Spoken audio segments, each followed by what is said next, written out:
దరిద్రమే. బొమ్మలు మనం చూసుకుంటే ఏమిటి, అది దరిద్రమే. మన ఫోటోలు ఎప్పుడు కనపడతాయి. అందుకే పూర్వం పడక గదిలో, అంటే ఇంట్లో పడుకునేటటువంటి గదిలో, ఇప్పుడు ఇంగ్లీష్లో చెప్తే కానీ పడక గది అంటే తెలియదు, బెడ్రూమ్లో ఏ వైపు చూసినా భగవంతుడిని పెట్టేవారు అన్నమాట. బెడ్రూమ్లో దేవుడు ఉండకూడదట అని ఎవడో చెప్పాడు ఈ మధ్యలో ఒకడెవడో. వాడో దరిద్రుడు, ఎవడు పడితే వాడు వాస్తు గురించి చెప్పేయటమే. ఎప్పుడు పడక గది నిండా భగవంతుడి యొక్క పటాలుంటే రెండు లాభములు.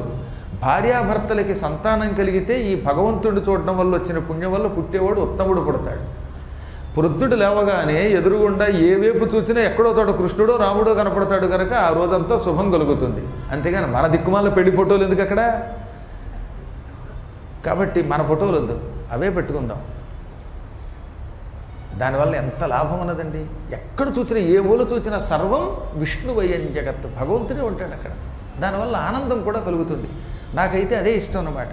కాళ్ళ దగ్గర విష్ణు ఉన్నాడా, తల దగ్గర విష్ణు ఉన్నాడా, ఇదేం పట్టించుకోకండి. అక్కడ ఎత్తుగా గోడ మీద ఉంటాడు, నీ కాళ్ళేమి ఆయనకేం తగలవు.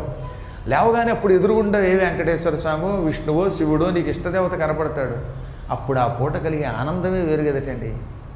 లేదా మీకు ఇష్టడైన సద్గురువు యొక్క పటమైనా పెట్టుకోండి, పర్వాలేదు. అంతేగాని ఇంకెవరో పెట్టుకోకండి. తల్లిదండ్రుల పటాలు కొంతవరకు పర్వాలేదు.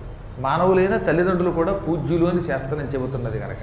అంతేగాని అంతసేపు ఈ మానవుల ఫోటోల వల్ల ఏ ఉపయోగం లేదు. ఈవిడ ఉలిక్కిపడి వెంటనే ఏం చేసింది,